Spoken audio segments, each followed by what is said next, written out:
Group's social media channels. We wait for you. Latin America has always been at the center of great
Now? Buenas tardes a todos desde los estudios del Parlamento. Good afternoon, everyone. We are in the European Parliament, and we start a transatlantic project belonging to patriot nations in order to fight totalitarianism and communism from the principles of liberty and dignity, human dignity and liberty. This is the first group, ECR, that created this project for the first time. We are the conservatives and reformists in Europe, and this group was born and arose from the need to balance out the narrative of the big forces of federalism, a threat to put an end to the wealth of nations. We want a Europe that goes back to its roots, to the common sense, and can preserve nation states and their sovereignty. This radical left, very well organized through Grupo de Puebla and Foro de Sao Paulo, decided to intervene to counteract democracy in Latin America. The tentacles reach out throughout the world. We want a direct and determined action through Europe and the European institutions. And this is why Herman Tertsch and our group, ECR, decided with many colleagues from Poland, Italy, and other places of Europe, decided to create this group. Herman Tertsch is the president, but there are three co-presidents: the Foreign Affairs Minister of Poland, Anna Fotyga, the head of Fratelli d'Italia, Carlo Fidanza, who is the right hand of Giorgia Meloni, and also the the MP from Sweden. Thanks to all of them, we are going to begin with this transatlantic alliance, where our group is the instrument and the most efficient force in order to fight democracy, families, the historic truth, and the Western civilization. Without further ado, let's just get started with this great event. It's going to last 3 days from today till Thursday. There's going to be speeches, courses, great personalities from the conservative field, from Europe and Latin America alike, are going to be present. As an example, Santiago Abascal, Giorgia Meloni, Jaroslaw Kaczynski, Mr. Pastrana, and Marina Corina Machado, among many others. Also, Ivan Espinosa from the Spanish delegation in the European Parliament from Vox. The Madrid Declaration was the fundamental trigger for this process. Welcome everyone to this fight against communism for democracy and freedom. Thank you very much. And let's start this very first summit of the new relationships between Europe and Latin America. Y para empezar, lo primero, por supuesto, y por encima de todo, vamos a ver un vídeo. We're going to see a video, first and foremost, that's going to show us all the work that the group has gone so far. Grazie a tutti I colleghi che hanno organizzato questo primo summit ECR Eurolat. I paesi del continente latinoamericano sono nostri importanti partner strategici, non solo per motivi economici, commerciali e politici, ma anche per ragioni storiche e culturali, viste le relazioni del passato e i milioni di cittadini di origine europea che hanno lasciato il vecchio continente per trasferirsi negli stati dell'America Latina. Un continente, come dimostrato anche dalla recente crisi Covid, attraversato da forti ineguaglianze, povertà e con i principi democratici spesso messi sotto attacco o cancellati addirittura da gruppi politici o governi di sinistra. Occorre quindi stimolare, aprire un grande dibattito a livello di opinione pubblica europea ed internazionale che tenga sempre una luce accesa sulle problematiche e sull'assenza di democrazia che colpisce molti di questi paesi. Bisogna assicurare un impegno costruttivo e forte da parte degli Stati membri e delle istituzioni europee al fine di garantire un futuro di libertà, di benessere e uguaglianza per i cittadini latinoamericani. Per questo credo fortemente che il nostro gruppo, attraverso il ruolo del gruppo di lavoro ECR Eurolat, con le sue iniziative come quella odierna, insieme all'azione parlamentare, come testimoniato dalla recente risoluzione sulla Bolivia, possa costruire un importante ponte di dialogo, di crescita e sviluppo con il continente latinoamericano, dimostrando soprattutto vicinanza ai diversi paesi e ai loro cittadini e il nostro impegno per il rispetto e l'affermazione dei valori e dei principi di democrazia e di libertà. Grazie a tutti e buon lavoro. Gracias, Rafael, a quien hemos oído. Es nuestro colega en el Parlamento Europeo, vicepresidente, Thank you to our colleague, who is Vice President at the European Parliament of the Group ECR. Mr. Legutko is going to take the floor now. He's going to talk to us about Poland and the situation of freedom. He's a referent for everyone in the conservative movement of Europe. Mr. Legutko. Thank you. I would like to offer you all a warm welcome to the first ECR Eurolat Summit.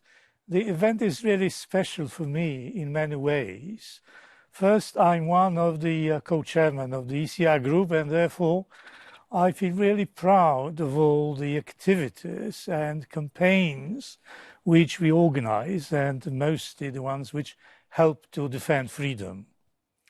Secondly, because I believe that Western civilization, those who share the common Christian values, we need to be together, creating those forums that are essential to strengthen the bonds across the Atlantic.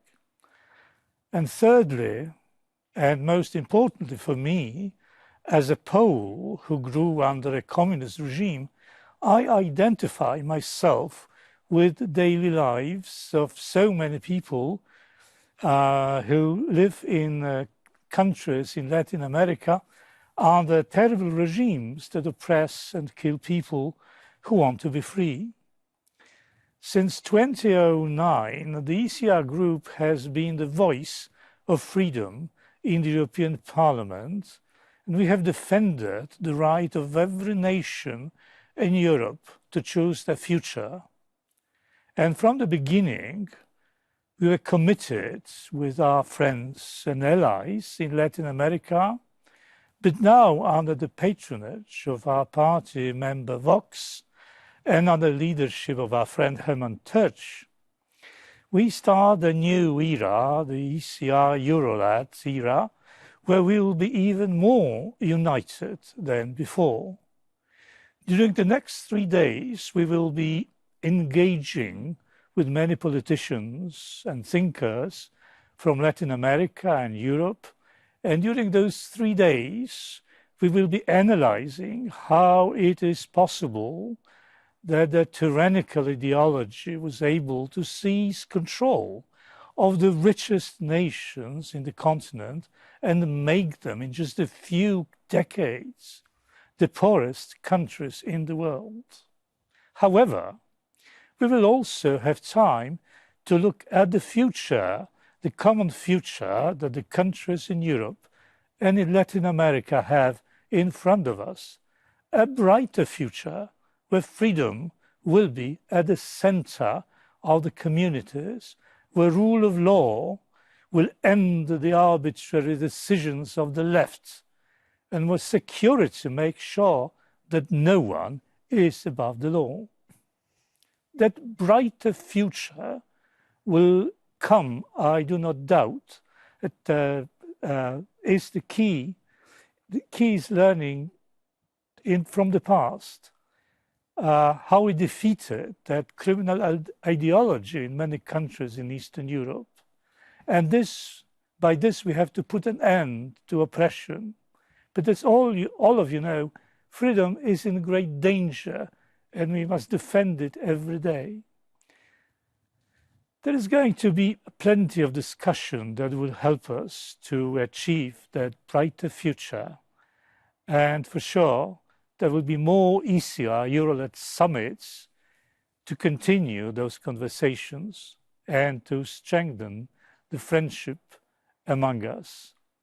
I hope in person the next time rather than in distance, but that we finish with one sentence that a holy man said many years ago: freedom exists for the sake of love, and never doubt that our ideology is the message of love.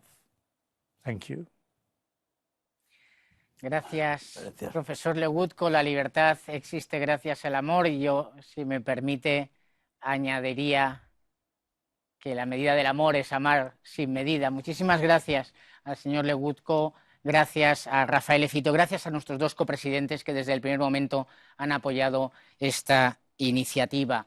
Y ahora voy a presentar pues, a quien es el alma mater de este proyecto, mi amigo Germán Tertsch, periodista, escritor y ahora dedicado a la política en Vox, miembro del Parlamento Europeo, miembro titular de la Comisión de Asuntos Exteriores, vicepresidente de la Asamblea Parlamentaria de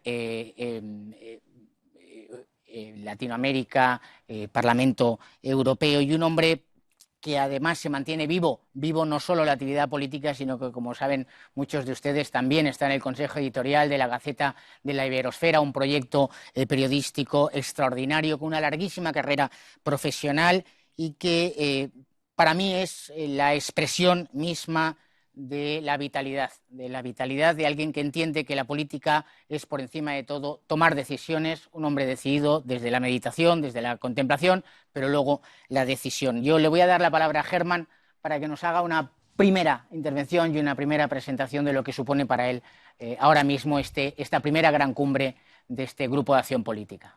Muchísimas gracias, Jorge. Muchísimas gracias, profesor.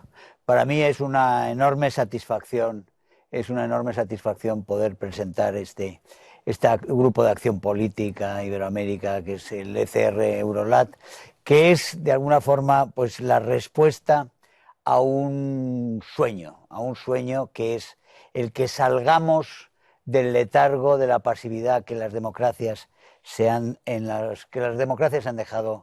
dejado aparcar en el último medio siglo, y que realmente nos ha permitido a nuestros enemigos comenzar una batalla ideológica, una batalla cultural, con la cual nos van quitando espacio y nos han ido arrebatando libertades, arrebatando cultura, arrebatando, como digo, espacio para la libertad, espacio para nuestros valores, espacio para la profundidad, la trascendencia en las relaciones entre los seres humanos, y todos los proyectos realmente que nos llevan a querer una felicidad para todos, una felicidad compartida. Se trata, por supuesto, de esa libertad de la cual hemos gozado. This freedom that some of us have enjoyed and some others haven't makes me see the situation as an injustice.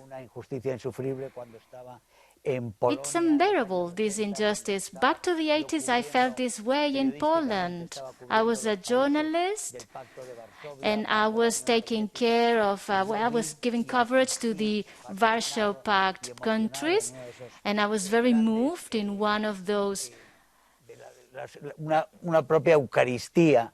In one of those sacred events, because we saw how freedom just broke out. And these are This is the miracle of the year 1989. And now what do we see? We see pretty much the opposite in Latin America. We see how the forces of evil, totalitarianism, the forces of the lie, they are manipulating the political debate and grabbing space, like Venezuela. These places have just transformed itself in a nightmare that throws away and evicts their very own population that has to go elsewhere.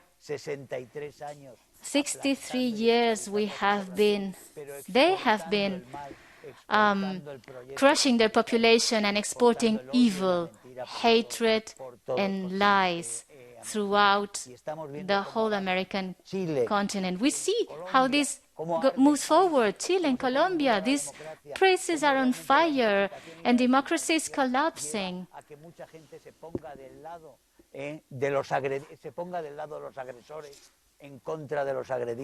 Many people are just taking the side of the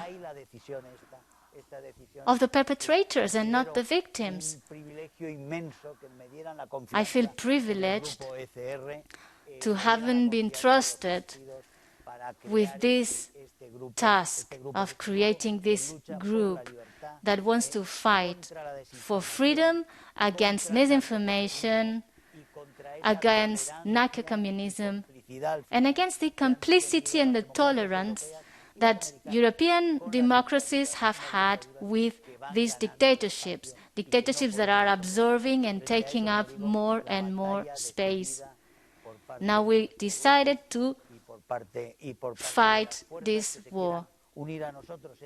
And we invited other forces to unite to this project. Thank you very much, Germán. Before, I was talking to us a video from the webinars, but we actually saw the video from Mr. Fito, which was the right one, by the way. And now we just saw how this work is just not only the Spanish delegation with Germán Tertsch, but also with the Italian delegation and the Polish delegation, and many other countries in the European Union that are getting together in order to foster a new relationship between Europe and Latin America. Now it's the time to see this video that collects some moments from the webinars we've done so far.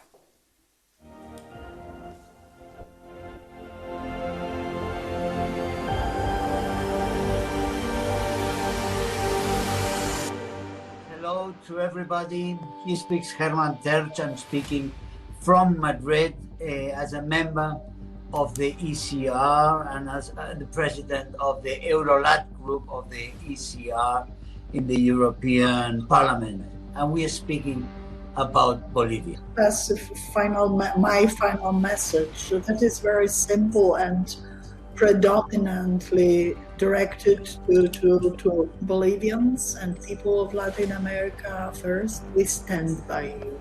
And it's like Áñez is locked up in jail unfairly, and they know that, and they have the key, and instead of taking the key and opening up the jail, they're swallowing it and staying quiet while all this is happening. So I appreciate the help of that you're giving us, and I hope we get as strong a resolution as possible. I would tell Annette how much your words mean to me, and I will convey them to all the people that are freedom fighters here in Venezuela. We are committed to this cause.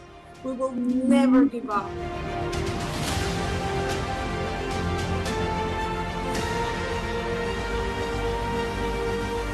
And I think that's a problem. And the sooner we have either new politicians in these parties or new political parties altogether, I think that would be the step to guarantee a better future in the region. There is no fundamental right to protest. That's a lie. The only fundamental right is to the freedom of speech.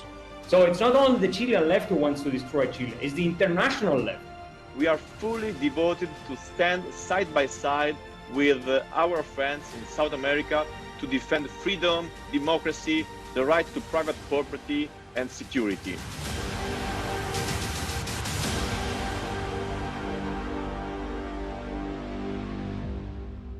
Terminaba este vídeo nuestro próximo invitado. Our next guest is the one that finished that video, Carlos Fidanza, and he was calling for solidarity, international solidarity with Latin America. The floor is yours. Thank you very much. And thank you for this initiative. This first ECR Eurolat Summit is a very important event that places our political group at the heart of the international debate. For us, Latin America represents a part of the world of primary importance and should be one of the priorities of the EU foreign policy. We cannot remain silent when our friends and allies across the Atlantic are struggling to defend freedom and democracy. With this summit, we want to ask for more attention and for a different attitude from the European Union institutions towards Latin America, and above all, we want to enforce the direct contacts with the political forces that share our values. I firmly believe that the strength of the European conservative group is precisely that of being able to take firm positions on the major issues of international politics, to create direct links and to create these links among peoples and to transform their common ideals into concrete political battles. In the light of our shared past and belonging, Europe and Latin America will be able to work together for the welfare and security of their peoples. I wish you a good work for every one of us and very good afternoon. Gracias. Thank you very much, Carlo. Let's start a debate with Germán and Carlo. And the very first question is, how do you assess the fact that this group has been created? Why is it so important? Is there a gap in the European Parliament and we just need to take responsibility on things that others are just not doing? I think that for the very first time, we see this great initiative of many national parties, conservative parties that defend values such as freedom and Western civilization. They get united in order to fight back ideologically against what happens in Latin America, trying to support to those forces that are aligned with our values. This continent is the closest to the European one. Latin America is a space that is a sibling with Europe. It's a twin space, so to say. The mentality, the strength, the conviction, the moral strength in order to fight those forces that are attacking us, and they've been hurting so much for so long.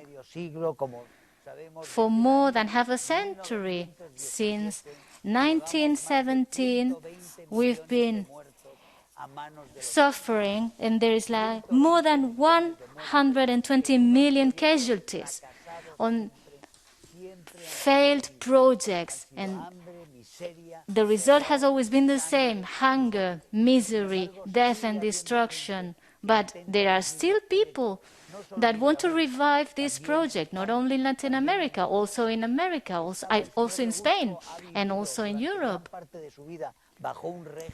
These people have lived under the siege of a communist regime, and our brothers in Cuba, in Venezuela, Nicaragua, they are suffering this terror. Chile is under attack and threatened by the very same danger. Colombia, there are foreign forces and domestic forces that are using protest in order to attack democracy frontally, using the FARC, the terrorists from FARC. There's a combination of legal and illegal forces from Spain, from Latin America, Foro de Sao Paulo, Grupo de Puebla. This is a network, a conspiracy network. And the narco and the drug cartels are financing that.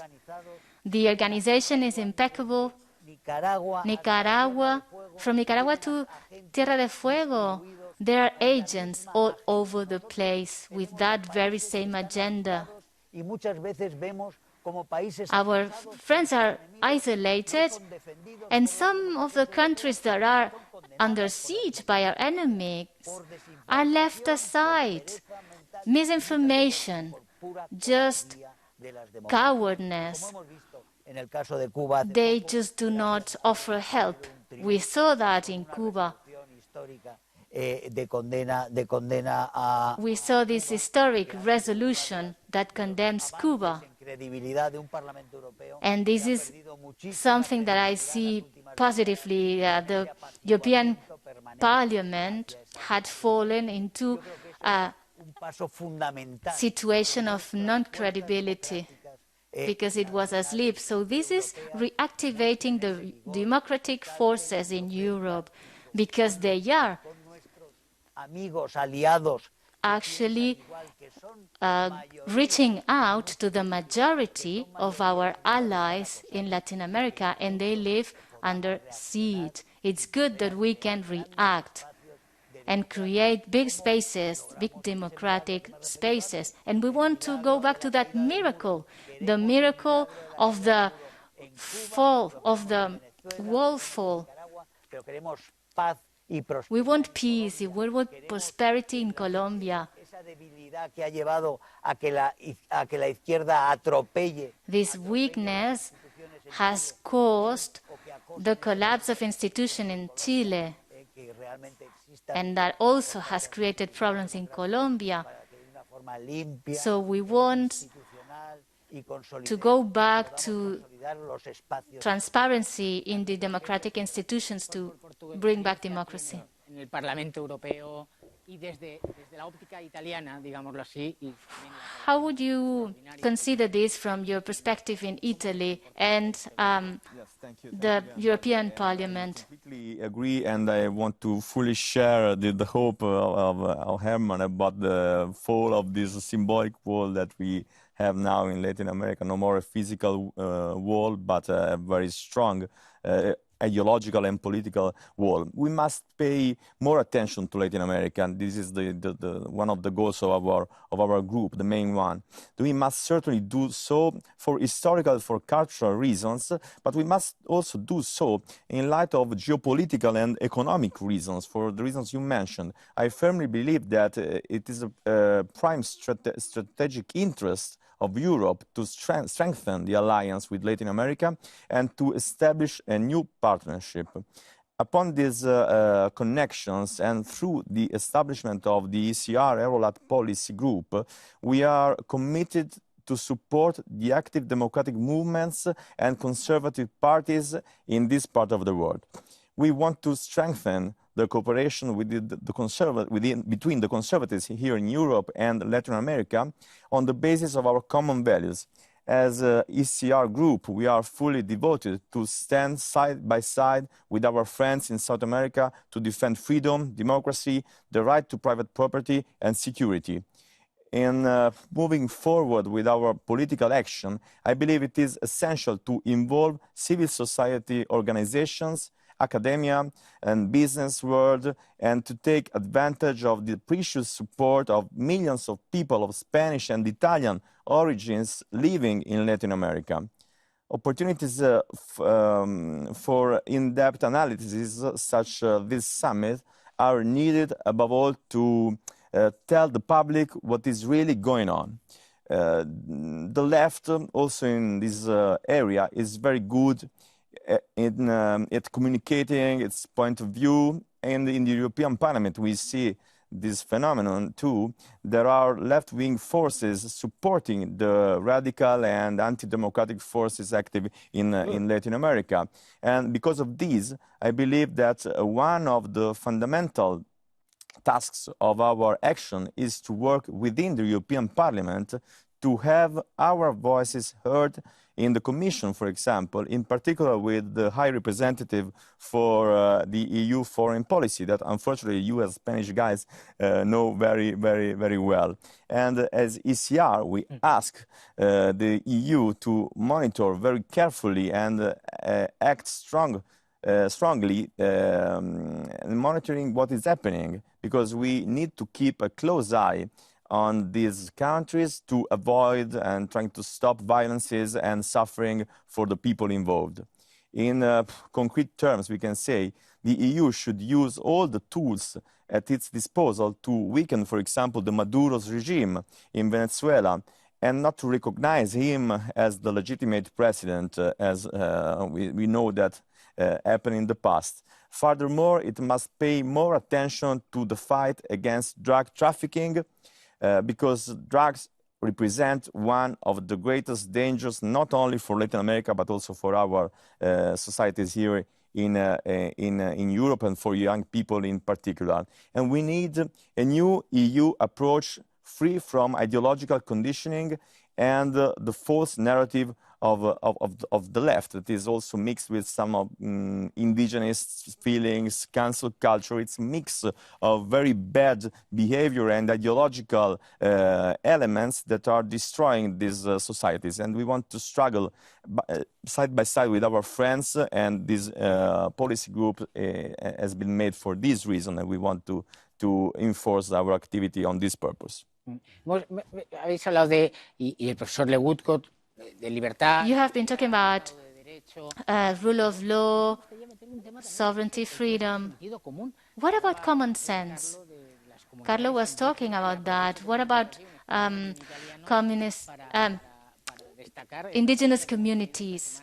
Colombia is going to remove the statues of Columbus and the Queen Isabel. So what happens with culture? How much degradation can be experienced in a society in order to see these things happen? How can you renounce to your very own roots? Your name is Colombia, and that's because of Columbus. That's totally absurd, but it's just like they are renouncing and giving up to themselves.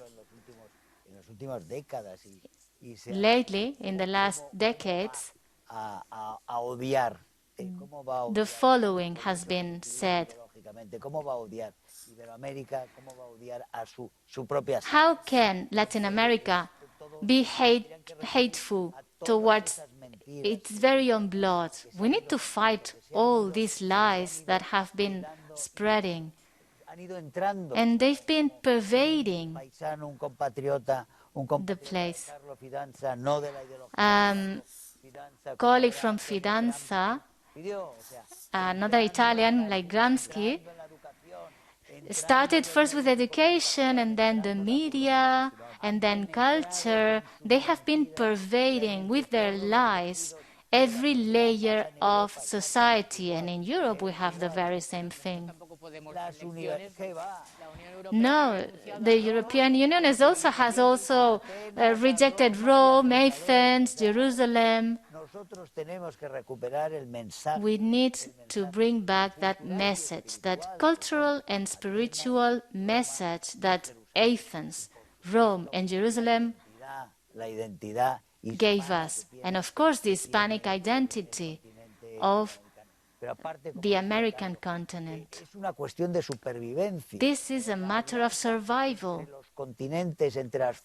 This alliance between forces that defend freedom and these values and this historic memory of our civilization, it is a matter of survival. We need to ally, because if Latin America falls prey of totalitarians, maybe China, maybe a communist party from China that has not been moderated through a capitalist economy, but on the contrary is even more brutal than before, what would happen? And what happens with the United States? But some things in the United States, we're seeing the cancel culture, and we see how the worst is just getting in power, and the worst is thriving. There's so much permission. Everyone is against police. This is a dictatorship of what's arbitrary. And this is exactly the definition of a tyranny. It's arbitrary. We see this every day in Spain, but also Mexico, Venezuela, of course, in every single country where they control the narrative. This is a constant state of injustice. And abuse is constant as well.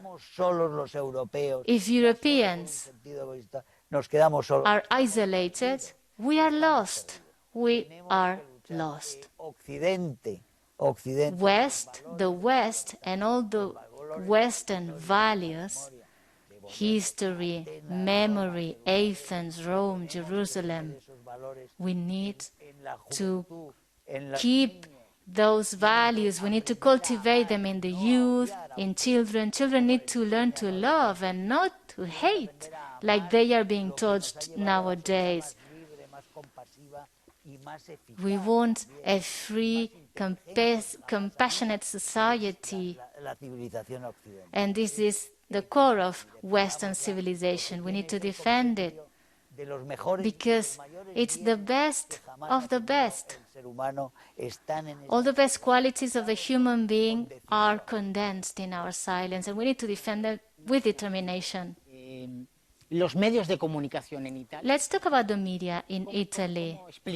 How do they go about this situation? We have something strange in Italy because, we had a very strict connection between what it is still the major force in the current parliament, Five-Star Movement, and the Venezuelan regime, for example. You know that we had a story in the past, not verified at all, but not denied at all, about money given by Maduro's regime to the movement, to the Five Stars movement, 7 or 8 years ago, at the very beginning. Yes, at the very beginning of the growth of this movement, and this is the same movement that is very close to China. In the recent days, while the G7 was declaring against China at all, so very strong declarations. I don't know if there will be very strong facts, but in terms of words, the words were strong. We had in the same moment former Prime Minister Conte, that now is the boss of Five Star Movement, with the spiritual boss Beppe Grillo, that is a commission, the founder of the movement, that they were organizing an appointment with the Chinese ambassador in Rome. In the same moment, while G7 was condemning China. This is the situation. So it's not just about media, but also in politics. In the parliament, we have this kind of problems. And naturally, in terms of public opinion, public debate, and media behavior, we can say that we have silence about Cuba, about Colombia, about Chile completely. And we have some criticism about Venezuela. Yes, we have have people escaping, but it's not so clear why they are escaping and from what they are escaping. So there is a sort of shadow of bubble covering the truth. And we have to be strong in cry the truth in the public debate. Pues nada, esto es solo, como decimos en So, as we said in Spanish, this is just a very first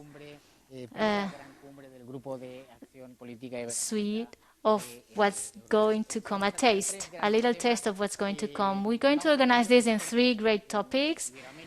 Experts from Latin America, MPs and MEPs from both sides of the Atlantic. This is a teamwork, and we want to say that great political leaders are involved in this project. The next person is extraordinary, the great leader of Fratelli d'Italia, a country that is exponentially growing in Italy, and it seems that it's going to be the first political force and the only opposition to the federalist government. And he's also part of the presidency of the ECR group.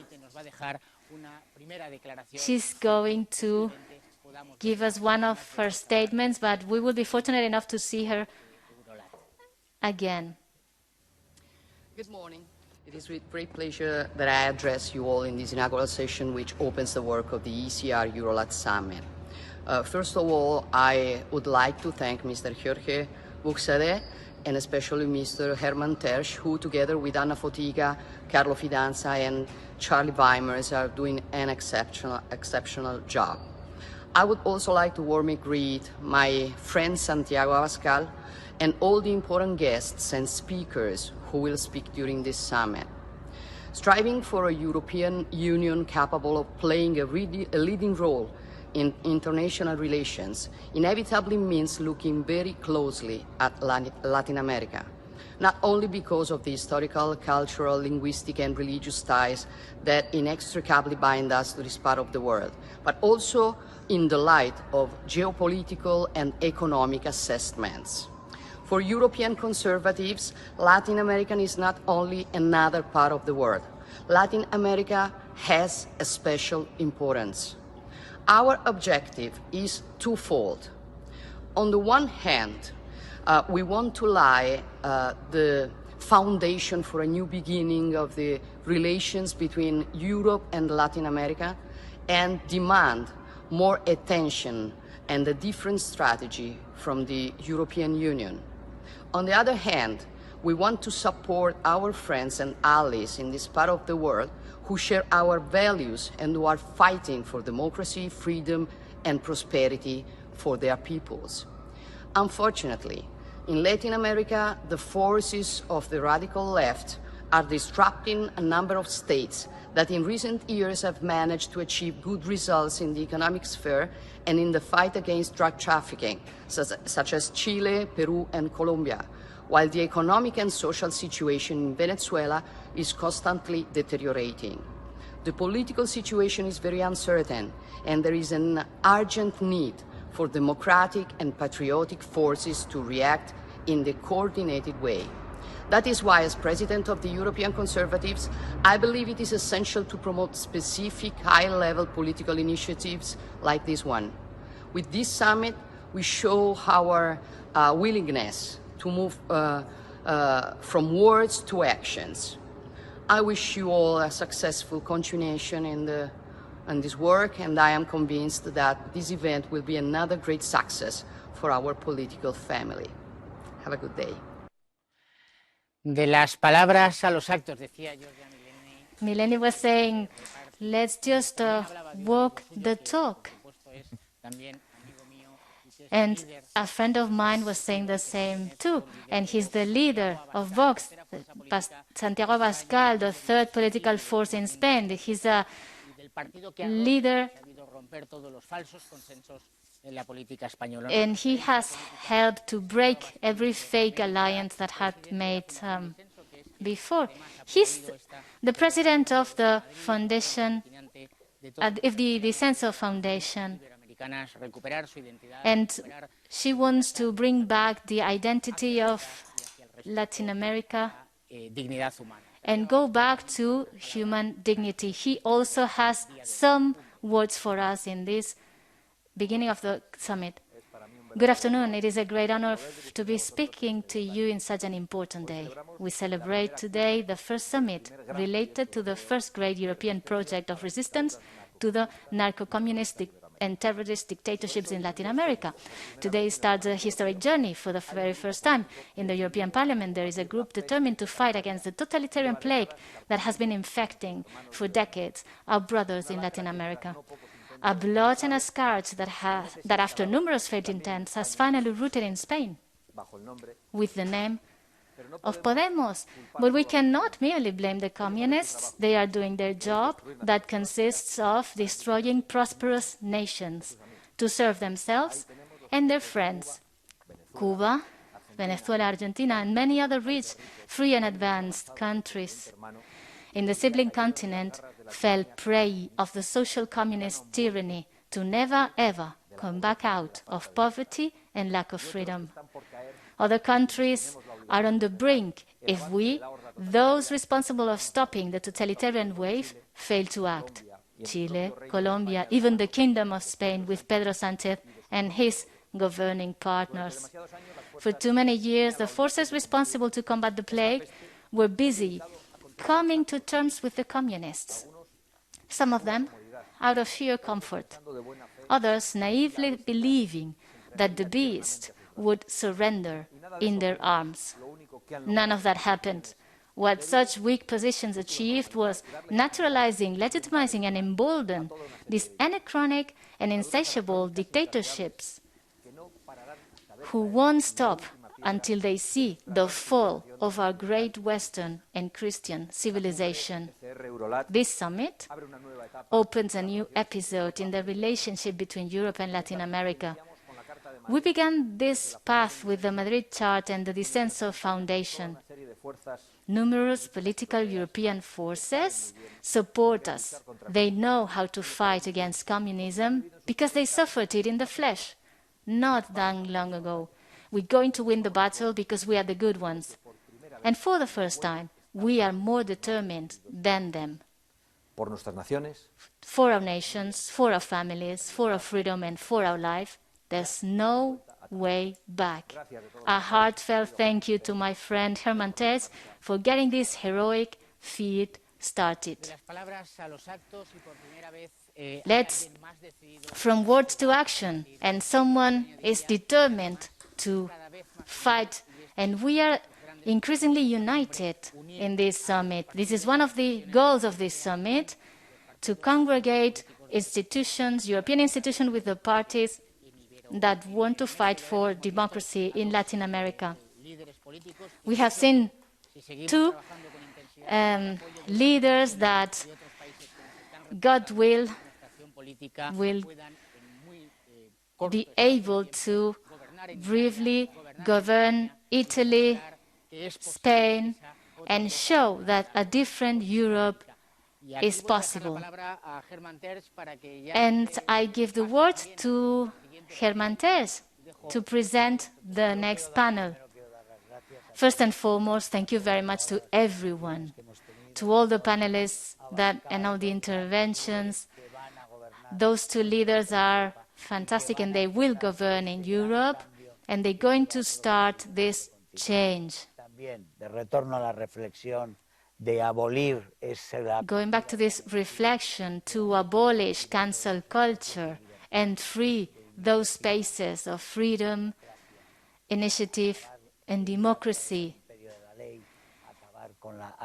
Go back to the state of law and end up once and for all with arbitrarity.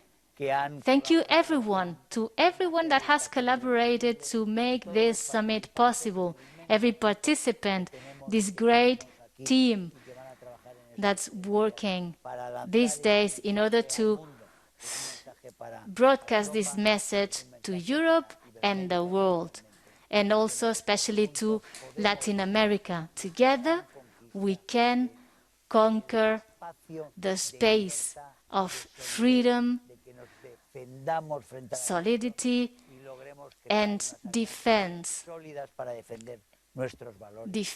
our values, which are the values of civilization, freedom, and truth, and intelligence.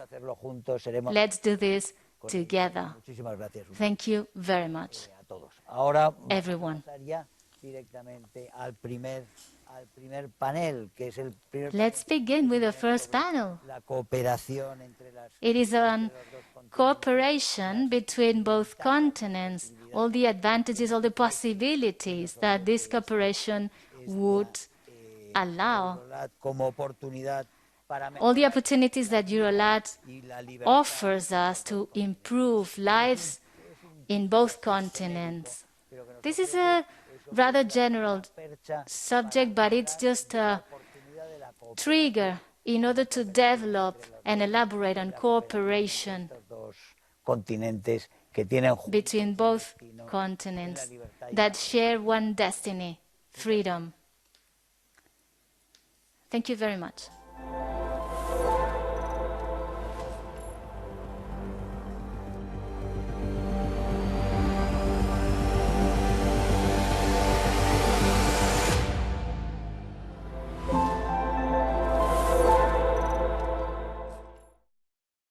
The ECR Group is the voice of Euro-realism, the sensible middle way between ever more Europe and no Europe, with respect for the sovereignty of Europe's national democracies, with less bureaucracy, more fiscal responsibility, and equality for all member states.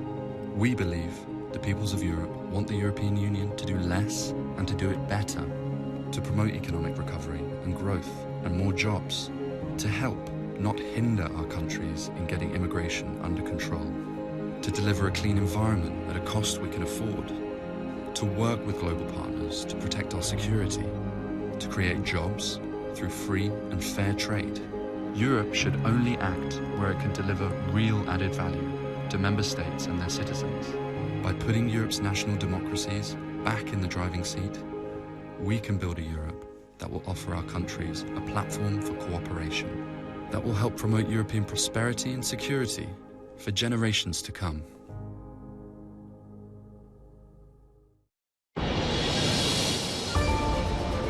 Sin fe, no habría Europa. Without faith, there wouldn't be Europe.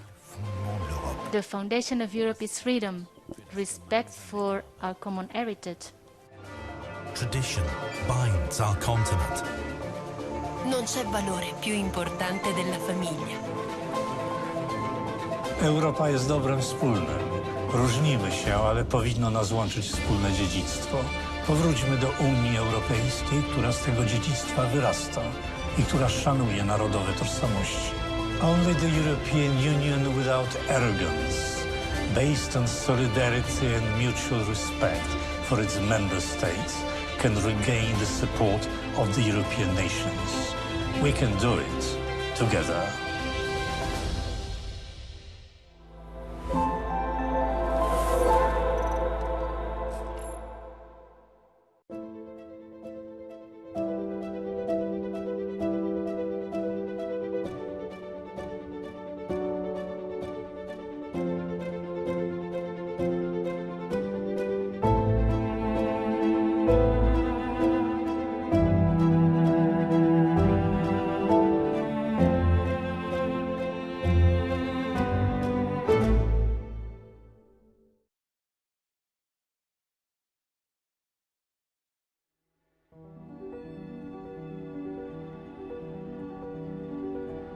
There's a new hope for Europe, a Europe of jobs, prosperity,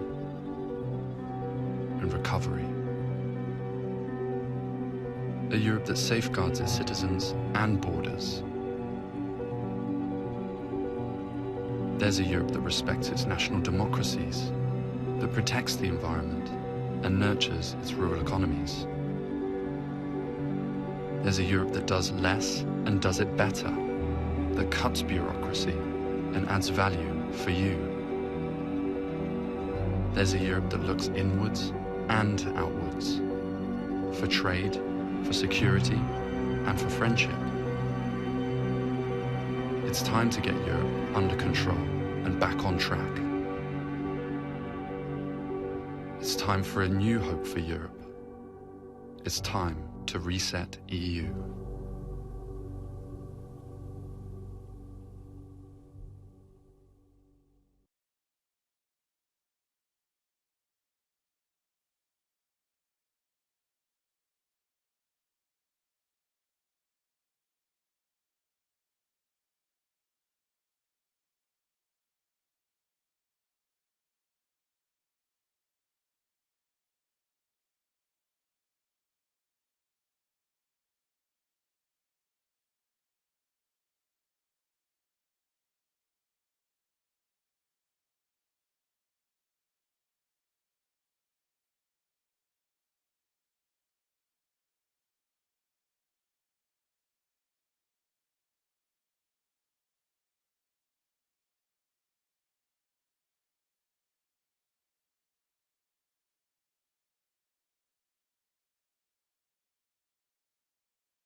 Bienvenidos al primer panel de debate. Welcome everyone to the first panel of the first summit of ECR. This is a very important moment because in this very moment, as we said, we're going to have this so very necessary conversation between experts from both sides of the Atlantic. Firstly, thanks to Jorge Buxadé for having started the debate. And I am introducing myself. I'm Mr. Santana, and I am the presenter that was supposed to conduct the debate. How are we going to defend freedom in these countries in order to improve people's lives, both in Europe and Latin America? We're going to have a debate with different MEPs and other politicians on around these topics.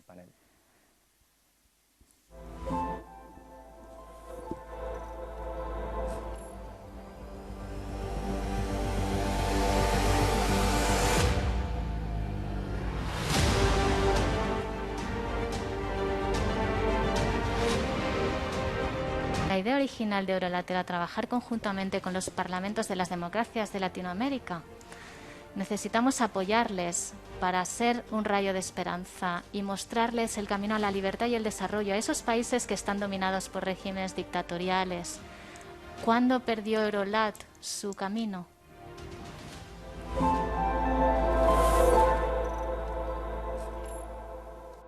La idea original de Eurolat era... The original idea from Eurolat was being the beacon to get and reach out democracies in Latin America in order to get freed for once and all of those dictatorial regimes. But there's something that got lost lately because Eurolat had not helped. That's why we are just launching this initiative to do things differently in a conservative way with the new Eurolat.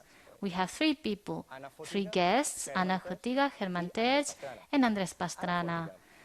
Ana Fotiga, she's the vice president of the Eurolat Group, and alongside Germán Tertsch have just moved forward this initiative. Good afternoon, Ana. Germán Tertsch is the president of the Eurolat Group, and he was one of the fosterers and promoters of this idea. But remotely, we also count with the presence, these circumstances, a very important person who, for many years, changed the direction of his country regarding safety for many Colombians. I'm talking about Andrés Pastrana, the ex-president of Colombia. Good morning in your part of the world. Ana, good afternoon, Victor. Good afternoon, Herman. Good afternoon, everyone, for this invitation to the very first summit of Eurolat. Hola, Andrés. Hi, Andrés. Hi, everyone. I wanted to thank you. Thank you, Andrés Pastrana, for being here, knowing all the efforts you're going through, you're striving for democracy in your country, because it's under attack, as well as in Peru. We have dramatic circumstances in both countries. Precisely because of this, we wanted to ask Mr. Pastrana the following, his opinion on this. And we know that he's in Peru, and he just wants to demand the real votes, and he wants to guarantee that the left is just not manipulating the results. Which are the data? Which are the data that indicate this, Mr. Pastrana? Okay. We have evidence of this. Fujimori, for example, wanted to immunity of 200 acts. There are also an extra 100.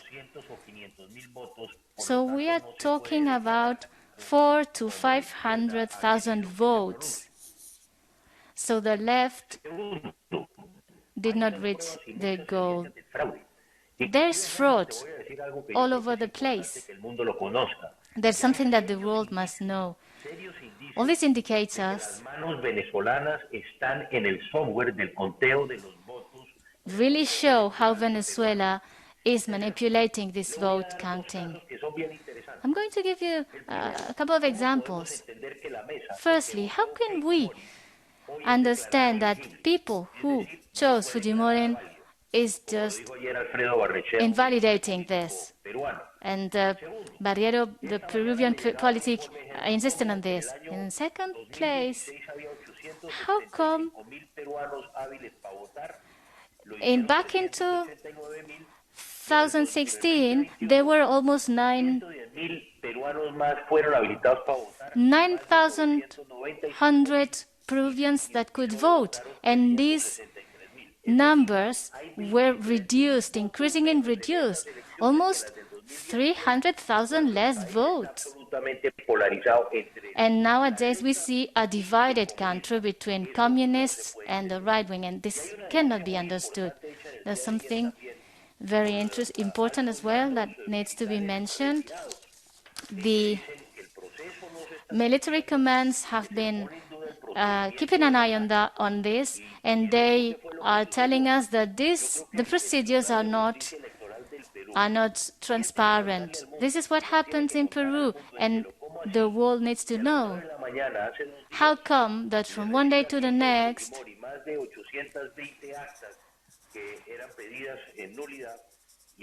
we have a number of nullities demanded, and they will be rejected by the Peruvian tribunal? Peru, Chile, Colombia, we see the hands of Foro de Sao Paulo and Grupo de Puebla and the dictatorship of Maduro that want to destabilize our continent. Muchas gracias, Presidente. Thank you very much, Mr. President. Let's go back to the MEPs.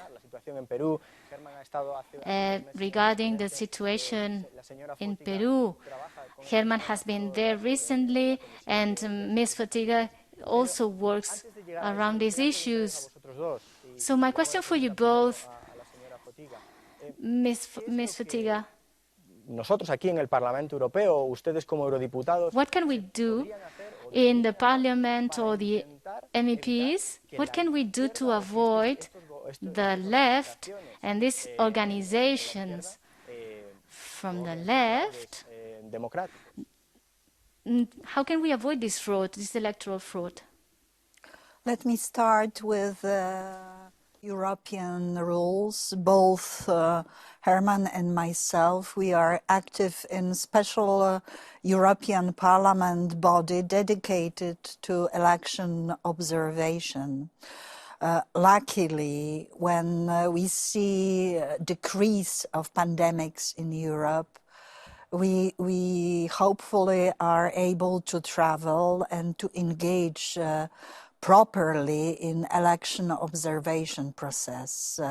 It is extremely important for credible institutions, credible organizations to witness the process. We have proper knowledge to assess the fair state of play and the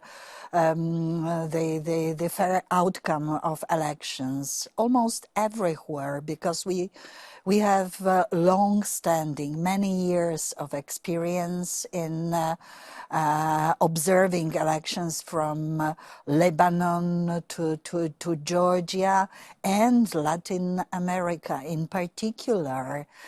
Spanish-speaking people, Spaniards, but also others, are very well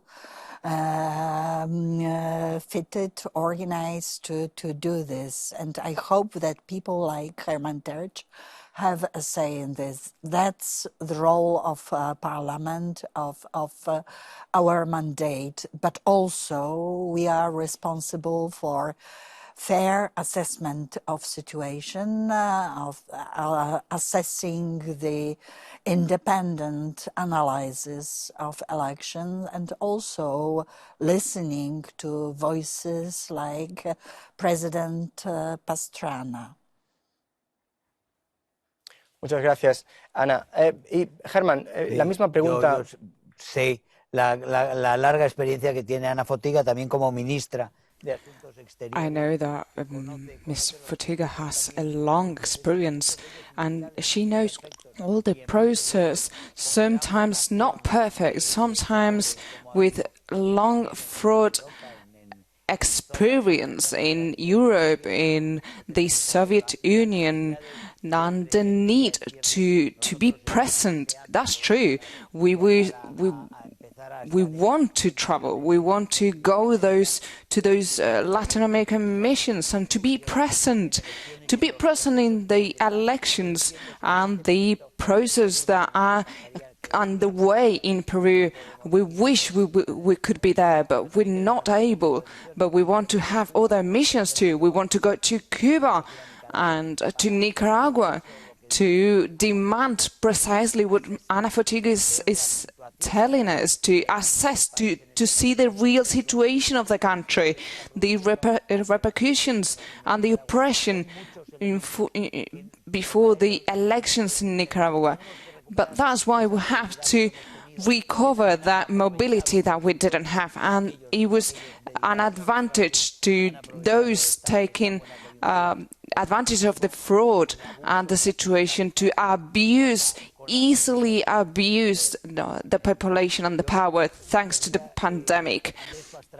Andrés Pastrana could tell us a bit more about precisely the situation, talking about the situation and what's going on in Colombia right now. Buxade was mentioning that Colombia wants to give up Colón. What is Colombia going to do with their name? That's actually our aim. But before that, we would like to say that to Mr. President that they will be the first summit of a series of summits, hopefully physical summits. So we'll be there and we'll visit you. And coming back to what Herman said, during your mandate, you already guarantee that everyone will be living freely and more safe life. What's going on now with Colombia? That reminds us to the situation in Chile. Apparently, the Liberty forces have lost. What's going to happen in Colombia? Well, against Colombia, there is a whole criminal structure. There is a narco-dictator. Nicolas Maduro is financing the violence and the destabilization. And I'm not just the only one saying it. Even Maduro is saying it in Puebla's meeting in October. In Venezuela, through the money, he will reach Colombia and he will use that breeze that will become a hurricane. But lately, he will use the biggest drug lord, and he said that the war won't take place in Venezuela or Colombia, and that's happening now in Colombia.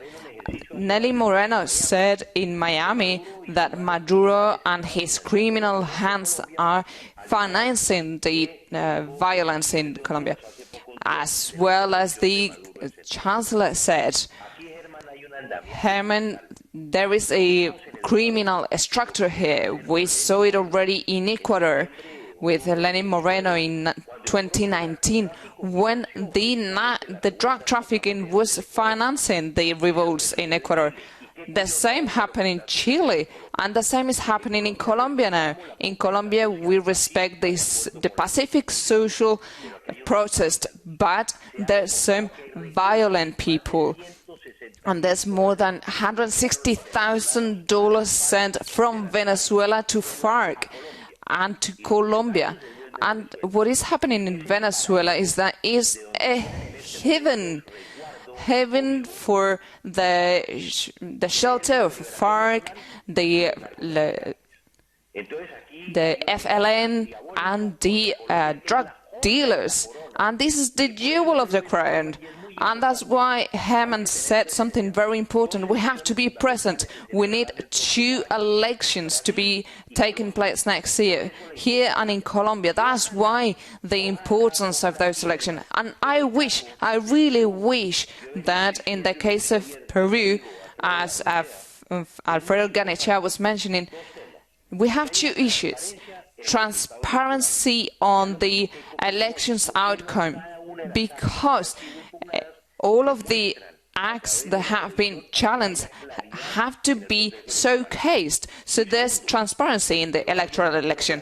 Secondly, and I already mentioned it yesterday, why don't we have international laboratory to see the legal process of the minutes of the acts? And the EU has an important role to play here to save the democracy in Peru and in Latin America too. Thank you very much, Mr. President.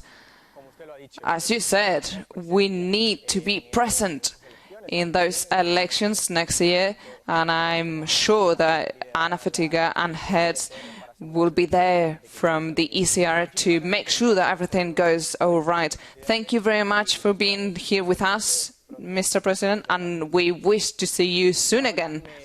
And now, I'll take the floor once again to introduce the people that will be joining us in this panel. One is already with us, Victor González de Coelho, and is an MEP on the Spanish Parliament from Vox, and 3 representatives from Latin America, 1 from Europe as well. We have Alejandro Chafuen. Good morning. José Antonio Cas, good morning.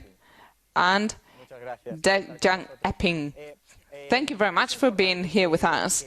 It is very important that when we will speak about the importance of freedom, we have to acknowledge the role of the people working with us. So first of all, I will give the floor to Alejandro Chafuen, who was the leader of the initiatives for freedom in those countries where they didn't have any freedom so far. Nowadays, he is the director of the organization, but he was a former director of Atlaseo, a huge organization helping all the other organizations defending freedom. Alejandro, you have the floor now.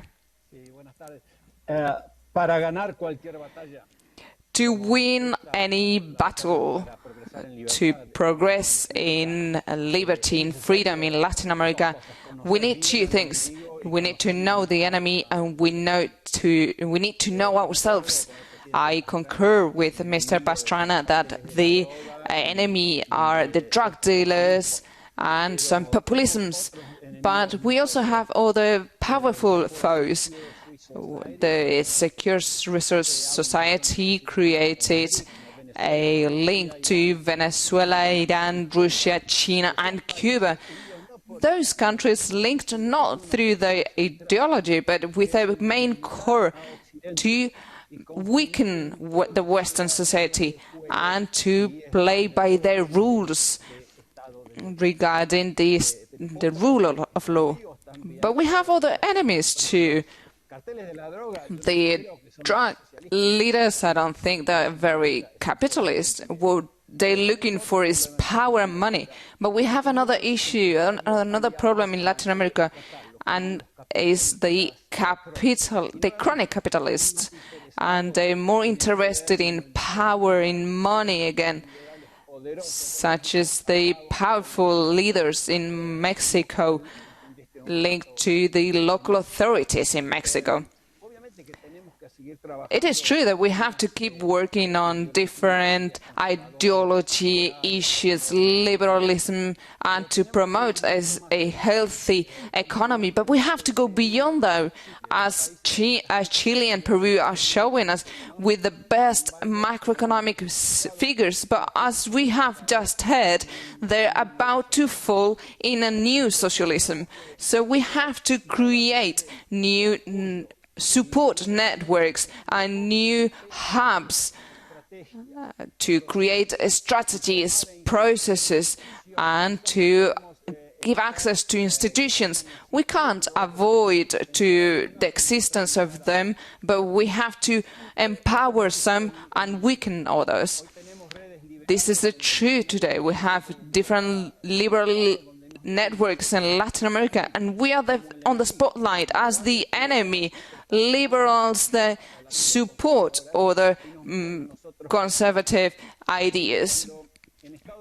But when in the US they had the socialist strategy and they didn't have all the tools, some powerful, brave donors in 1960 created the League to Save Cartago.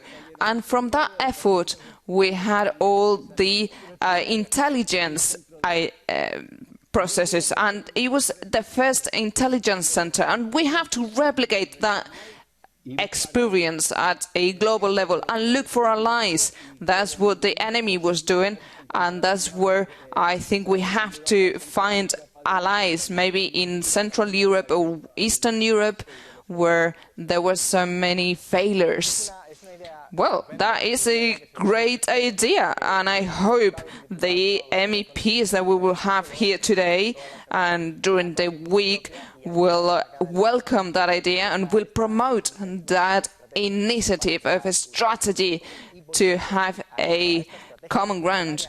And coming back to this fight, this necessary fight to avoid the downfall of the big hopes and projects of the Latin American continent, I would like to ask José Antonio Cast, as a representative in Chile.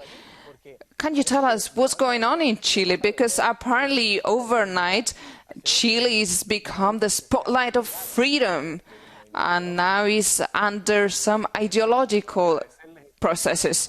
Well, first of all, thank you very much. This is a great honor to be here. And first of all, union makes force, and we are being attacked through different ideologies. So for Sao Paulo, which has been creating downfall of the authorities, and is under the downfall. We see that Chile is progressing as no other in regards with the vaccination and the social aids, and with a stable growth, but with the support of many international authorities and Europe and the resources of the drug dealers of Maduro. And he says this is a failure, but it's not true. We're here constantly fighting and promoting some ideas. We need to listen from Europe other news. We've been talked as if we were Iceland or Denmark, but they don't show us the failure of the illegal immigration or the failure of the state. We need that dialogue, so in Chile we can get to know more people as Abascal, for example, and we can together face that communism that was prepared, very well prepared throughout the years, and it's been used by experts. Yesterday, for example, we see from UNESCO, inaudible,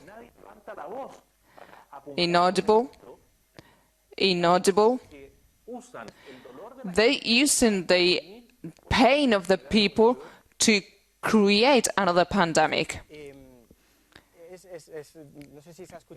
I don't know if we could hear him properly. I couldn't. He was mentioning about the Che Guevara. It was awful to listen about that yesterday, and to see how UNESCO was mentioning a date of Che Guevara's life to promote the life of this assassin. UNESCO is promoting this figure, Che Guevara, that gives a lot of food for thought.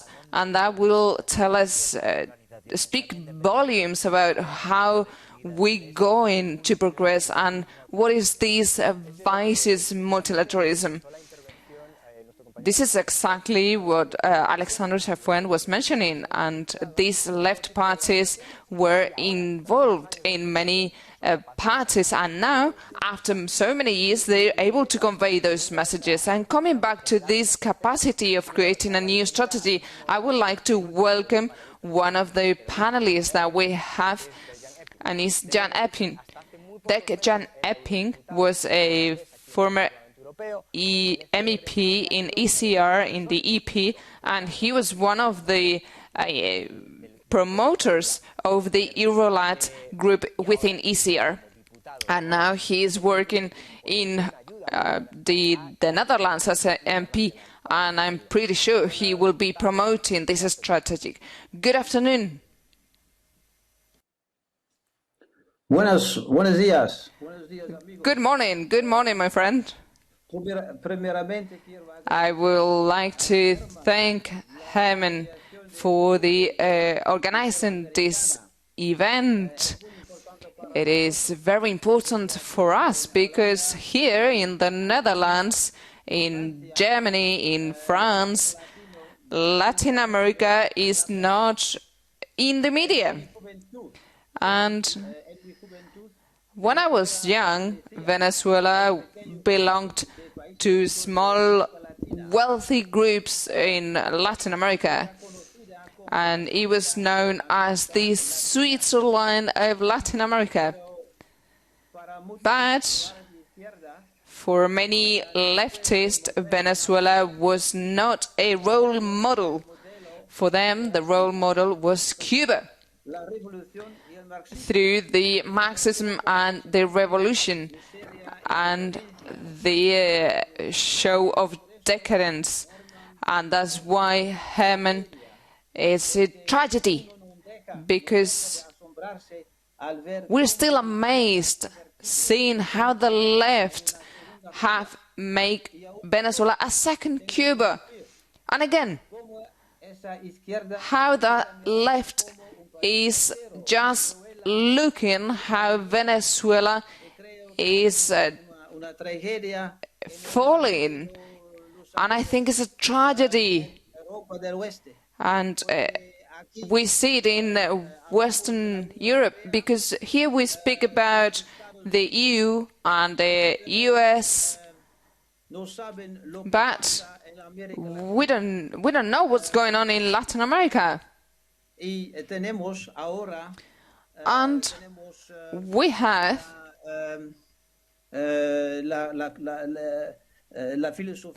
the philosophy of the correct policy, and we have the narratives of the leftist parties in Europe and in the US and in Latin America. We have a fight. We have a fight worldwide, actually. Thank you very much that I can. Before giving the floor to the last of the panelists that we have here with us, to Mr. Victor Gonzalez, I would like to ask something to Ana. Ana was sharing these first founding moments of the Eurolat ECR. Do you think Eurolat ECR can be a mechanism that can help us to make that strategy possible?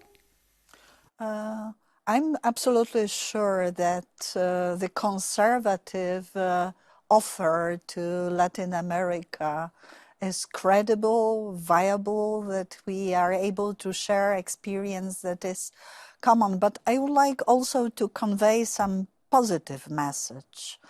Actually, I think that we do speak not only about the clash between ideologies in Latin America. Now we have also geopolitical issue. When we speak about Venezuela, we have to know there are external players as well there, and we share same threats because obviously, in helping Maduro, in particular recent times, it was the helpful hand of President Putin and his proxies, Wagner Group, and there is possibility of spillover effect to other countries that we are speaking about, and news from recent NATO summit just finished in Brussels that partners of NATO like Colombia are there. NATO decided to mention Colombia precisely because of this, that what we see as proliferation of Cuban interference, Venezuelan interference is a matter of analysis among people interested in global world security. So I think there is good news, also opening of possibilities from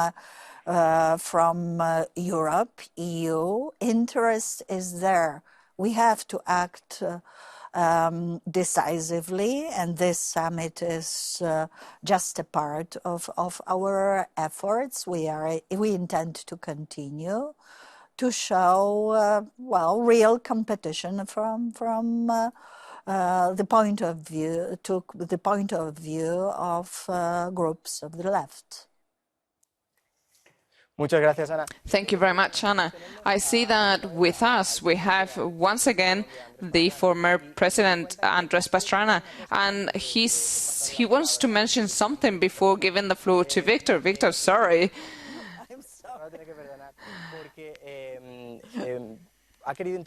He wanted to say something about the need of this international strategy to guarantee the common effort. President, are you with us? No le escuchamos, Presidente. We can't hear you, I'm afraid. A ver si conseguimos arreglar el sonido. Can we please check with the technical team? Are you with us, President, Mr. President? We can't hear you, I'm afraid. Let's see if we can solve it, and meanwhile, I will introduce Victor González, a MP from Vox in Spain, and he's always behind the creation of the links with Vox and Latin America. Thank you very much for being with us here today.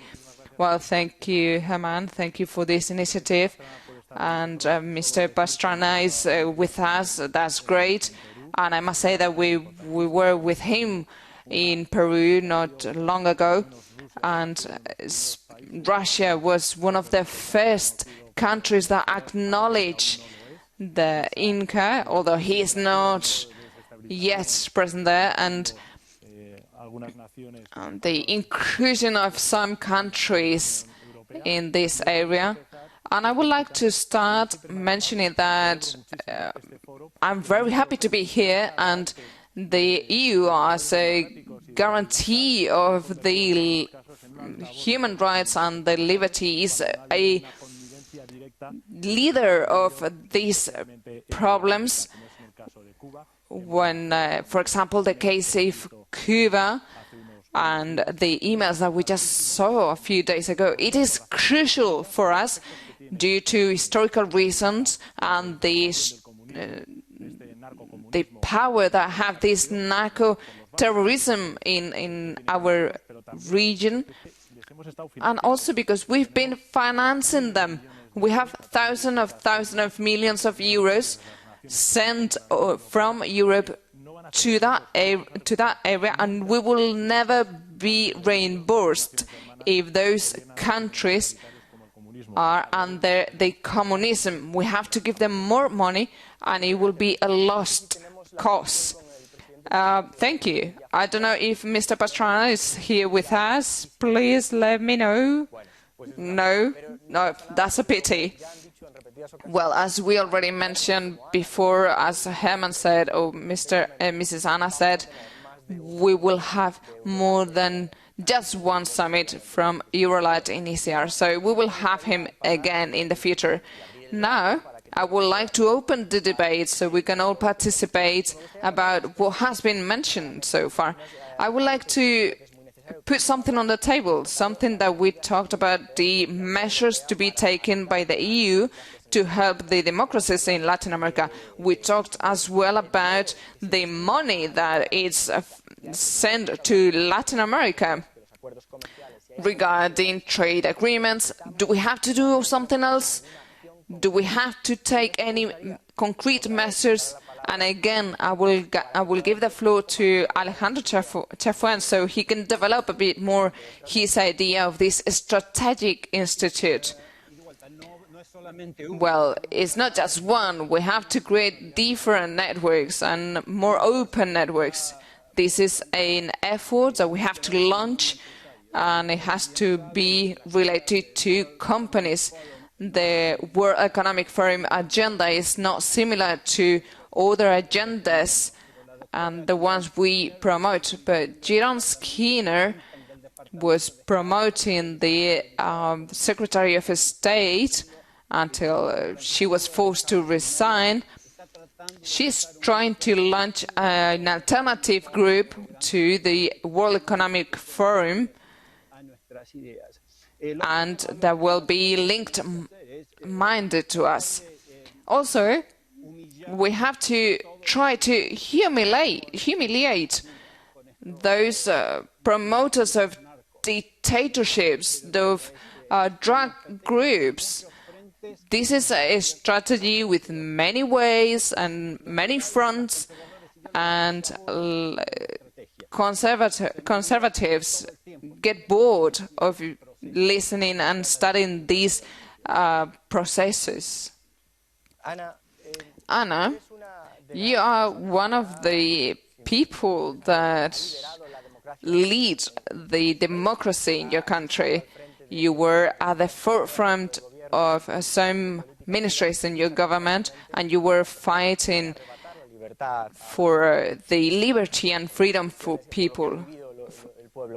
And due to the historical causes in the Polish people, I guess you have some similar issues in Latin America and Poland. How can we face this? How can we help them? Well, allow me to return to history. Probably it is my Solidarność, Polish solidarity roots, and so Polish Solidarność was the movement that triggered changes in Poland, and then resulting changes that resulted in our final accession to NATO and the EU. I think that these roots are probably the main reason why I personally engage so much in defending people who fight for freedom of their nations, and condemn those who violate human rights and freedom, being individual or national. So I think that together with Vox, we are strongly engaged in presenting both individual cases. We have tools in the European Parliament as urgencies during all plenary sessions to indicate, to show, to promote cases of human rights abuses. We have debates, but we have individual initiatives or group initiatives like this one. And I think that within the European Parliament there is plenty of margin food base for this kind of activity, despite our normal activities, voting on changes of legal systems. And we have to know that 80% of acts that are valid in our respective countries have been prepared here and voted here. So it is our main work. But still, I think that human rights defense and monitoring situation all over the world with a strong indication for Latin America nowadays, it is a large part of our activity. Continuaremos. And we will keep working on those activities, not just in the EP, because here with us we have some MEPs from different countries, as Victor or Ejang, and from Spain and Holland. And for them is this question: would MEPs be stronger and more decisive with countries that don't comply with human rights?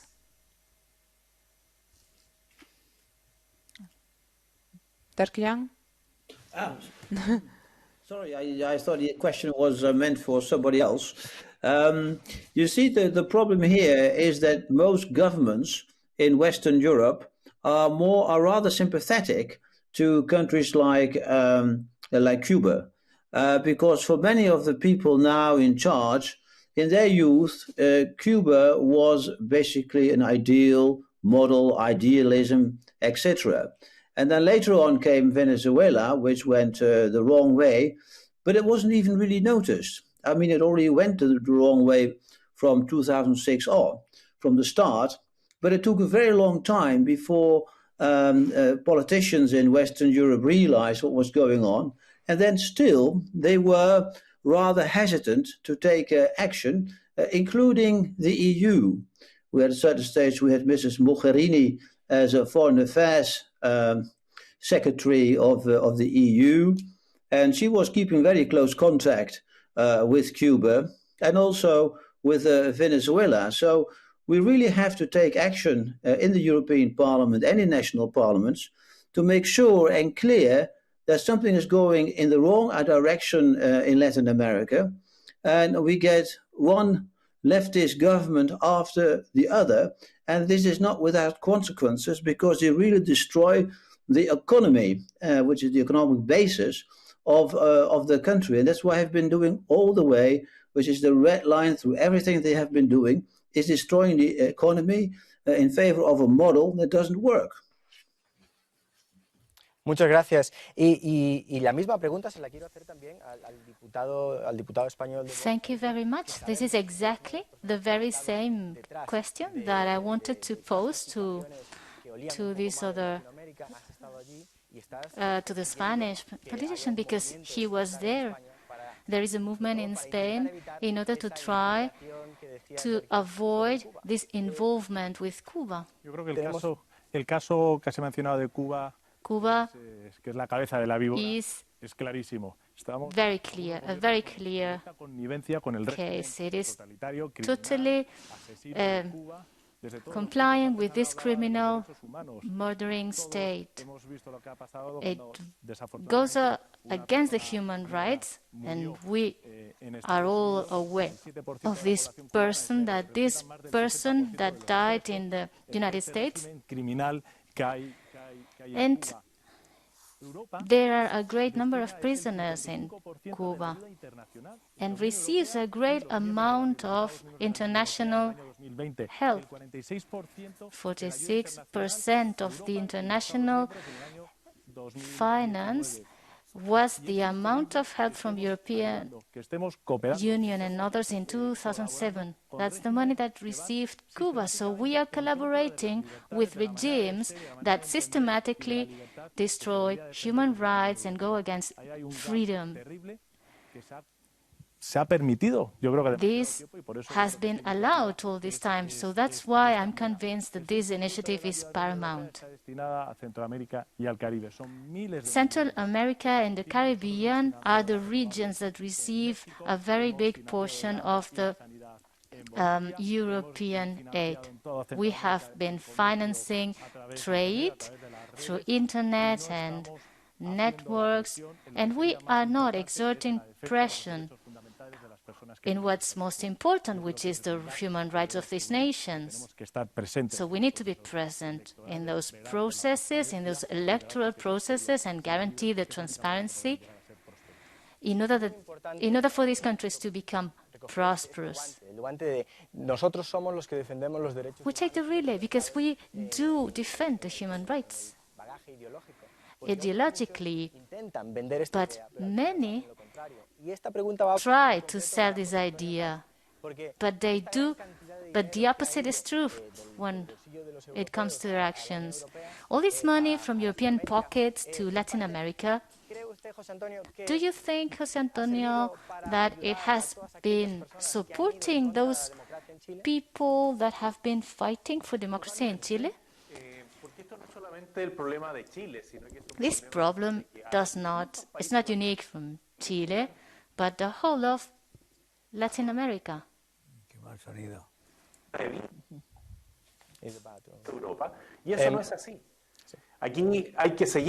We need to follow the traceability of money. Money moves organizations that maybe they are not going to finance the one that throws the stone, but maybe the mastermind that controls the person that throws the stone.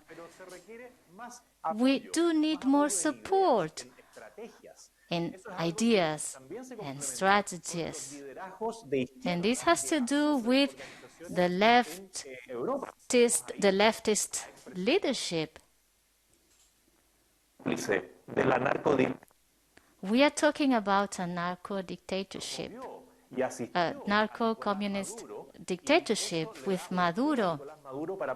And it was ratified, so that meant that Maduro presented himself with a shield of democracy. But in fact, he's a narco-dictator. And every European organization should stand up and say loud and clear that they are not going to support leaders that are promoting this kind of ideology. We need to delegitimate the leaders that are supporting this kind of people.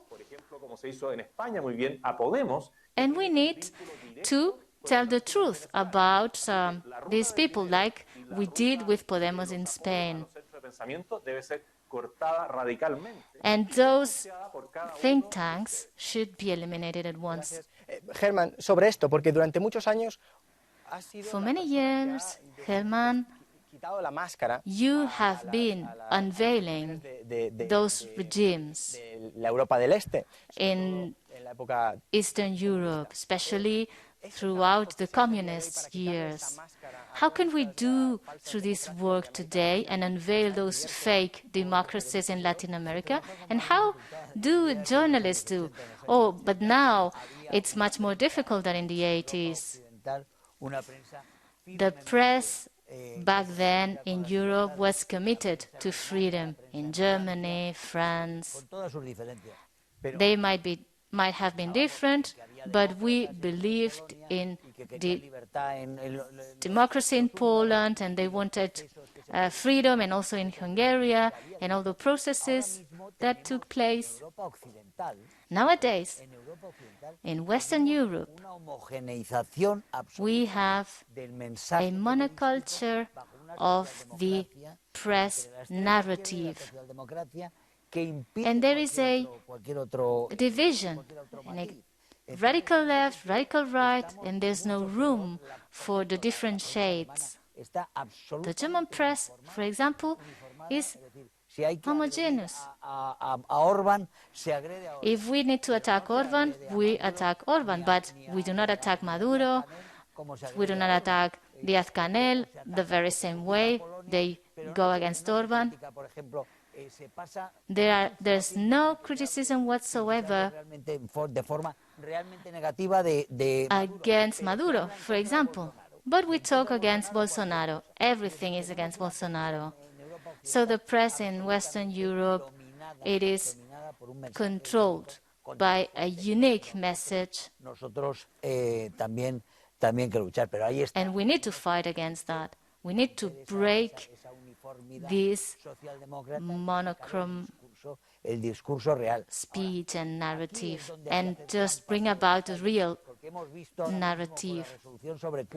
The Cuban resolution was a success, and it is an unprecedented success for freedom. We just talked about facts, about slavery when it came to health care. Healthcare is slavery, and the brutality is unbelievable.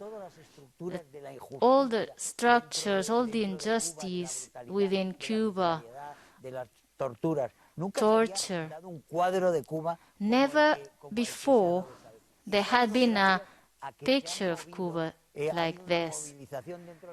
There has been a mobilization within the parliament that was unprecedented. There was with Áñez. She is in Bolivia. She is incarcerated despite the European resolution that complained about political prisoners with Resarte.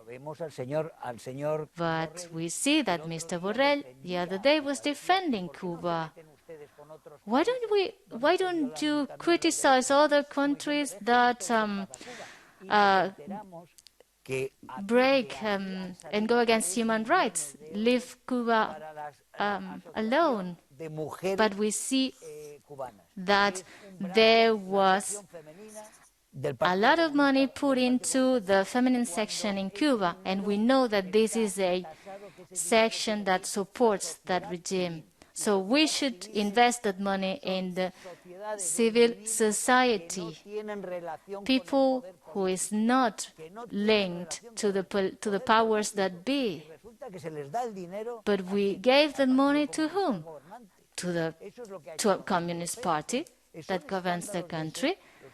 This is outrageous, and this shows the need for us to meet here and unite and create synergies and communication, both sides of the Atlantic. Everyone needs to know what's happening in Colombia, not due to the misinformation of the leftist press, but we need to manage the political contents and develop instruments, and also give those instruments to the youth in order for them to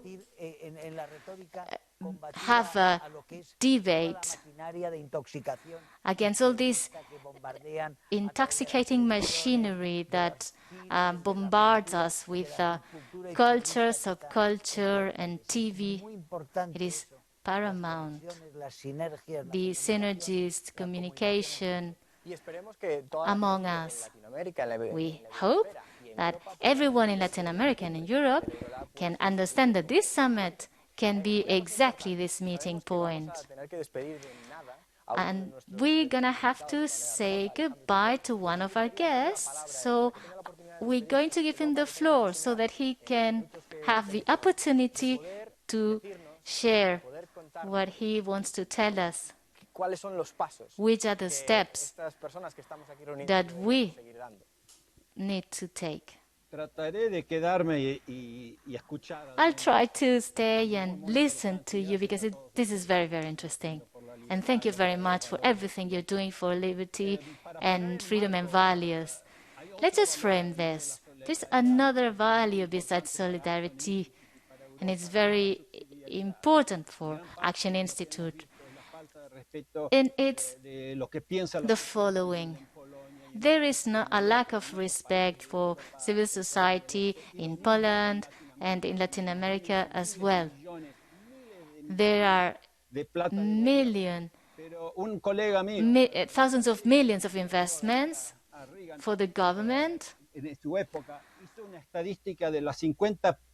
Back today, Reagan went through a study of the 50 main organizations, the leftist and the right-wing ones. So,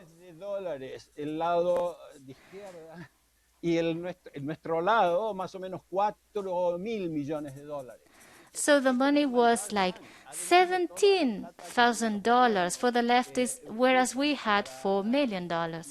Promover su agenda. Así que de vuelta, subsidiariedad y solidaridad. So finance need to be hand in hand with solidarity. Les agradezco muchísimo. Thank you very much for everything you're doing, and I really hope to be collaborating. This network is in more than 40 countries. We have so very many organizations, and everyone is going to be very happy listening to you. Thank you very much.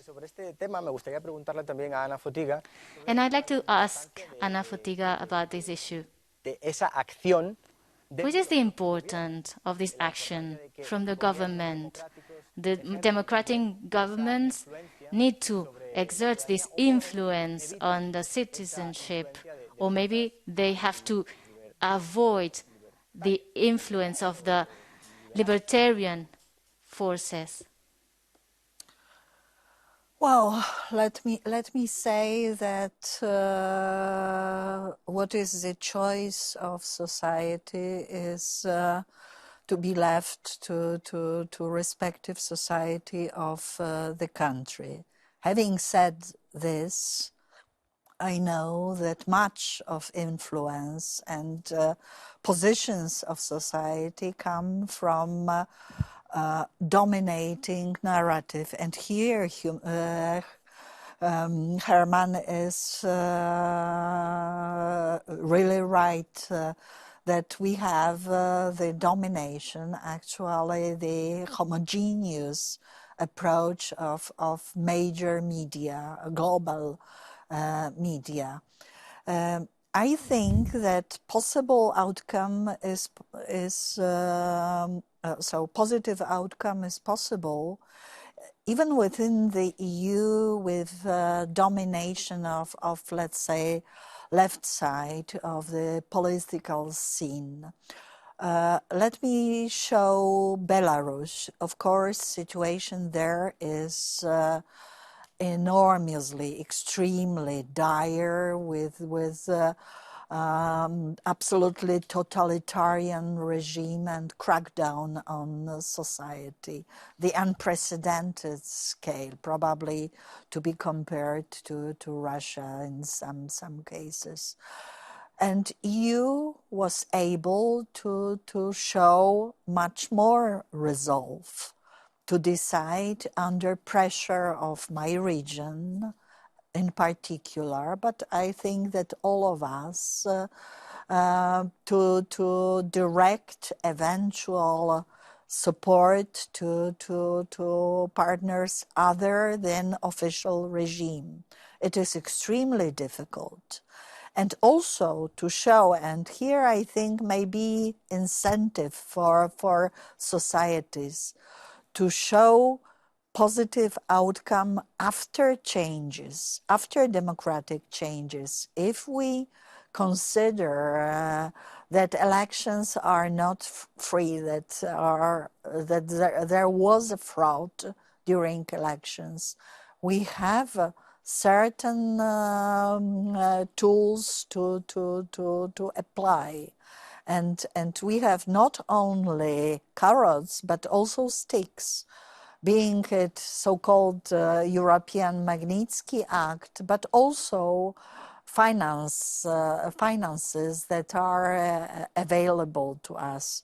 We have to find a way, and it is our role, MEPs exactly, and MPs in national scene, to show the secure routes of financing in order to provide money to genuine representatives of civil society. Muchas gracias. José Antonio Cast, Ana Fotiga... Thank you very much. Ana Fotiga has just mentioned the fact that societies are free to choose their future. So basically that's what happened in Chile. What do we need to do in order to inform people better?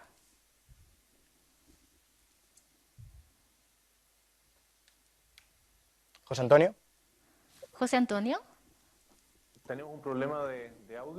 I think there's a problem with the sound. Can you hear me? What can we do to inform people better? Well, as Herman was saying, we need to work on freedom of press. The media are misinforming today, but also social networks are a key factor, not only when communicating, but also when disinformating. So we need to gather forces, which is what the left is doing, basically. And here I can remember the fact that the network were just flooded with foreign media, and they were saturating the capacity of absorbing information of people. We do need to reinforce some ideas and some positive proposals. Chile moved forward, thanks to allowing people freedom, to building up civil society.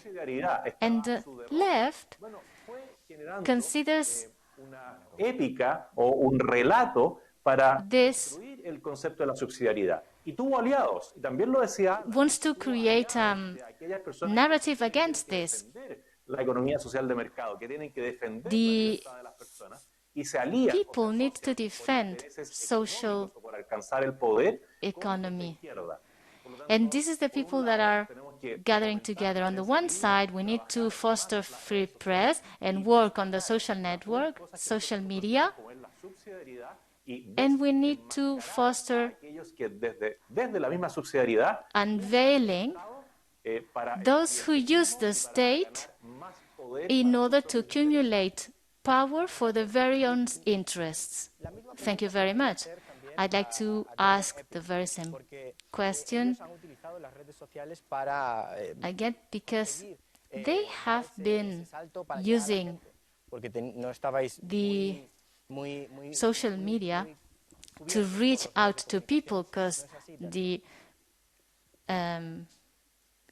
mass media were not covering you, right? Creo que tenemos un problema con el audio. Again, there's something with the audio. Okay. Is important at the moment is that we do not have the regular press as we used to know them, the press organs from the state or newspapers, but we have internet, and I think internet is very important in bringing across messages. And you see the power of internet and social media all over the world. Also, for example, in a country like Iran. So I think social media is a game changer in many ways for those who want change.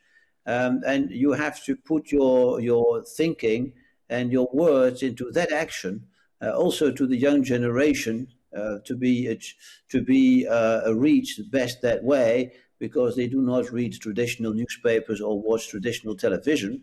And that's why I think it is my children, for example, they hardly ever watch television or read newspapers. They're all on the social media.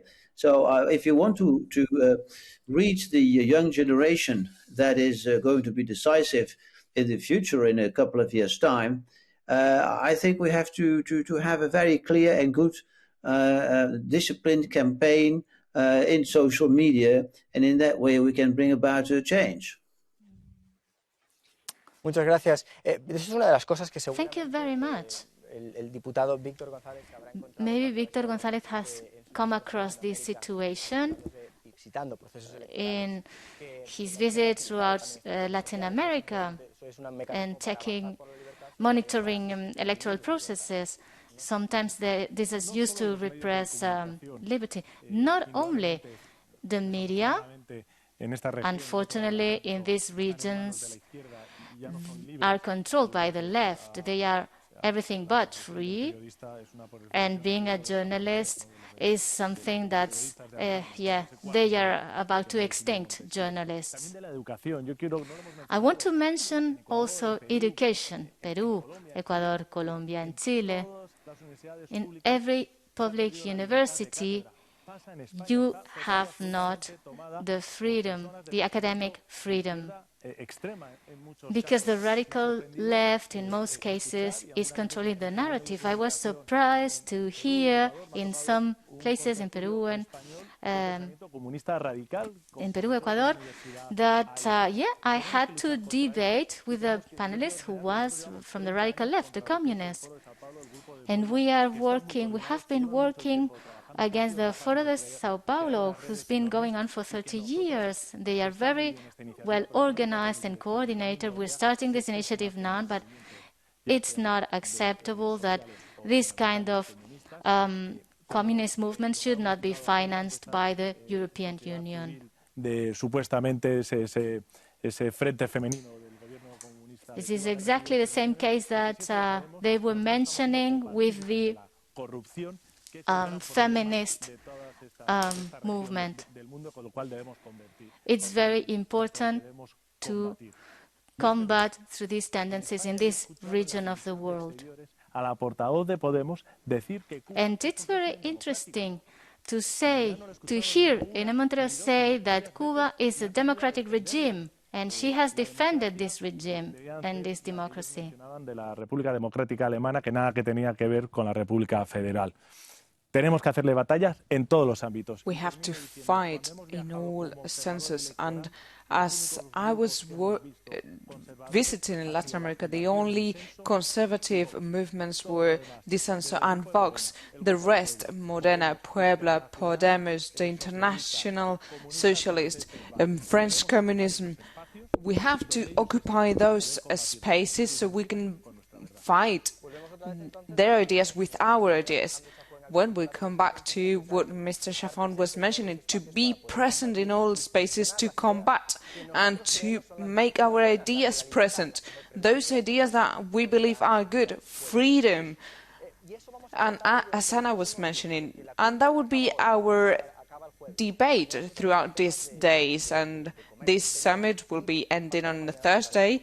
Tomorrow we'll be talking about trading, and the next day we'll be talking about these so-called democratic systems and the money from drug trafficking.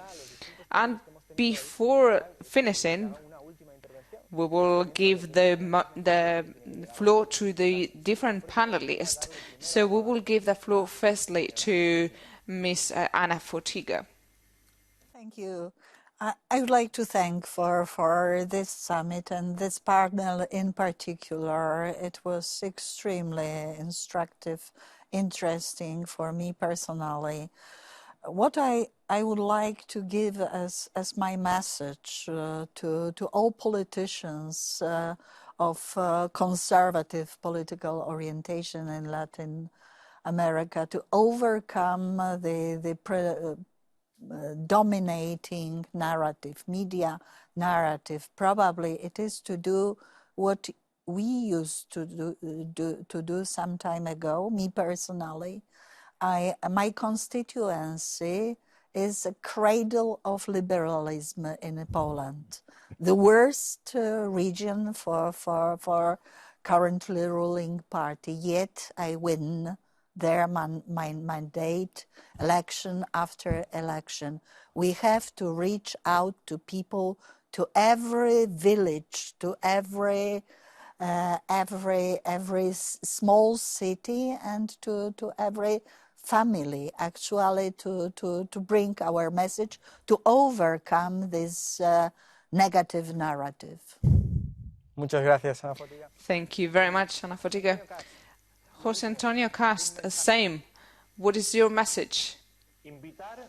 To invite everyone who is listening and watching us to believe again, to believe that we can do it again. Vox in Spain and Republican Party in Chile shows that civil society wants to participate, wants to take over some spaces. We have to be the bridge of that civil society to occupy the public spaces. We have to occupy all the spaces in media, in universities, in social media. Victor was mentioning the lack of academic freedom. I was attacked within a university where the academic should be promoted, not the violence, and we have to be coherent. Thank you very much, Victor González. Again, what is your message? Well, in the next 2 years, 30 million of Latin Americans will be within the poverty limits because of a mismanagement of the pandemic and the wealthy. You can imagine what countries I'm talking about, those socialism parties in those countries. Firstly, as a people, as supporters of that region, and that's why they need democracy and freedom. Dirk Young, Epping, your last message from today? Thank you very much. My conclusion is that the conservative values of this debate and the change of opinions and a tolerance environment is the cure of these illnesses coming from the left, and will bring our foot back on the ground. And throughout the time, we will see how we can overcome the madness of these times. If Venezuela will reject Chavez and will keep the conservative way today, there will still be the Switzerland of Latin America. Next time, I would like to meet you once again in Latin America. Thank you very much, my dear friends. Well, let's hope so. And now I'll give the floor to the ECR president, who was the promoter of this event, Hernandez, the show. Well, thank you, everyone, and I would like to thank all of you for this event, and we will do more. My conclusion is again, and coming from another Pole, Jean Paul II, when he came to Poland, and every Pole was taught that the communism was there to stay, and the rest countries will use liberalism and capitalism, and that was a step back. He went there and he said, you have the same right to be free as them. You can be as free as the Westerns. And he said a good sentence: do not give up. Do not resign yourself. We cannot give up. We, people in good positions, we cannot give up and live and laissez-faire of all the things. And we have to fight this infamy, this indignity. So much wealth and so much efforts to crush their liberties and to make the people slaves, and to see so many powerful people letting it happening without opposition. So we have to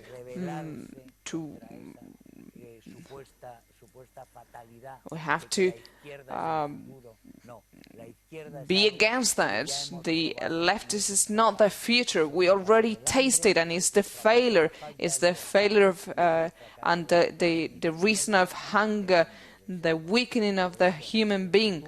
So the future must be the recovery of the values and the freedom, and that's why we have to keep fighting and not resign ourselves.